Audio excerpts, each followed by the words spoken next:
فرحان یوسفزی کمزوری که کرکټ مافیا ځواکمنه ده. د فرحان یوسفزی نوې مرکه او د راشد خان، اصغر او نبی په هکله یې څه ویلي دي دا هر سره په دغه ویډیو کې وګورئ. هیله کوم چې ویډیو سکپ نه کوئ، په خپله به په هر څه پوه شئ. ګرانو او زړه ته رانږدې مینوالو، یو ځل بیا مو په سلامونو هرکلی کوم.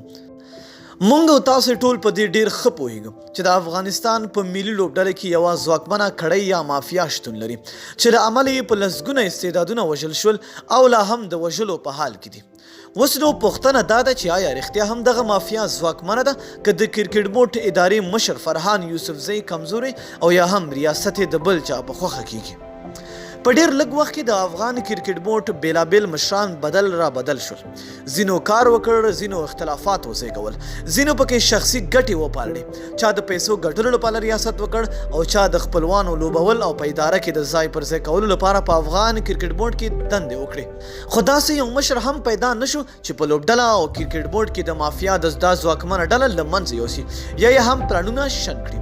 خو دا مهال خواشینونکي حالات دا دی چې ورځ تر بلې د کرکټ سره د خلکو مینه کمیږي. پخوانۍ مینه په کرکه بدله شوې، خو په اړه یې مشران چپ پاتې دي او لوبغاړي چې څه کوي هغه کوي، که هغه د ملت او افغانستان په توان یا هم په ګټه وي.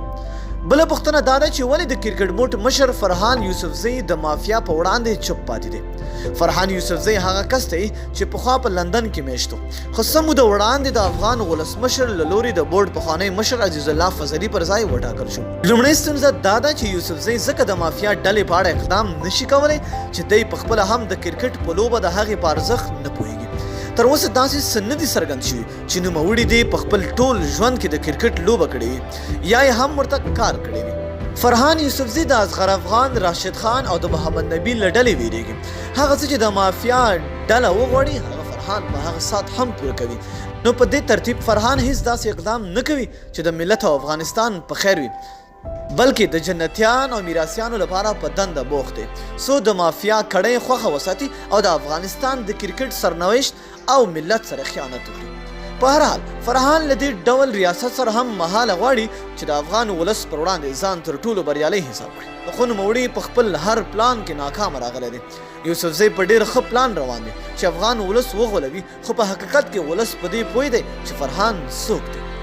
ما ته په کرکټ بورډ کې ځینو مهمو سرچینو دا هم وویل چې د ملي لوبډلې د مشرانو لوبغاړو پخوانی کپټان اصغر افغان، اوسنی کپټان راشد خان او د محمد نبی مافیا ډله غواړي چې د کرکټ بورډ ټولې چارې په غیر مستقیم ډول په خپله پر مخ بوځي. له دې ټولو شواهدو او کیسو ښکاري چې فرحان یوسفزی یوازې تش په نوم په څوکۍ ناست دی. هغه څه چې د لوبډلې مهمه مافیا ډله وغواړي همغه پریکړه یې منل کیږي، که هغه د لوبډلې انتخاب وي، که په بورډ کې ټاکنه وي او یا هم د کرکټ اړوند بله کومه مسله. د فرحان په ریاست کې دغه ځواکمنه ډله نوره هم قوي شوې چې په دې توګه یې د لسګونه ځوانو افغان لوبغاړو د پرمختګ مخه ونیوله. دا ډله غواړي چې په افغان ملي لوبډله کې خپل ملګري او خپل خپلوان ځای پر ځای کړي.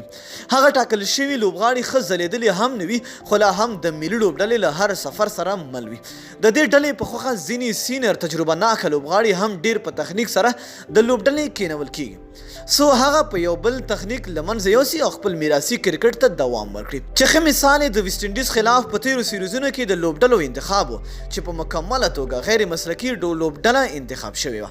د ویسټ انډیز خلاف د تیرو سیریزونو لپاره د لوبډلو په انتخاب کې د رئیس احمدزي ورور ناصر جمال، د اصغر افغان ورور کریم جنت، د نوروز منګل ورور احسان الله جنت، د راشد خان ملګري حضرت الله زازی، فرید ملک، جاوید احمدي، افسر زازی هم غوره شوي وو چې د تکړه ملي لوبغاړي حشمت الله شهیدي، ځوان نجات مسعود، نور علي زدران، شاهد الله کمال، نجیب الله ترکی، عثمان غني، شاپور زدران، شفیق الله شفق، منیر احمد کاکړ او د ورته نورو افغان لوبغاړو ځای پرې نیولی و.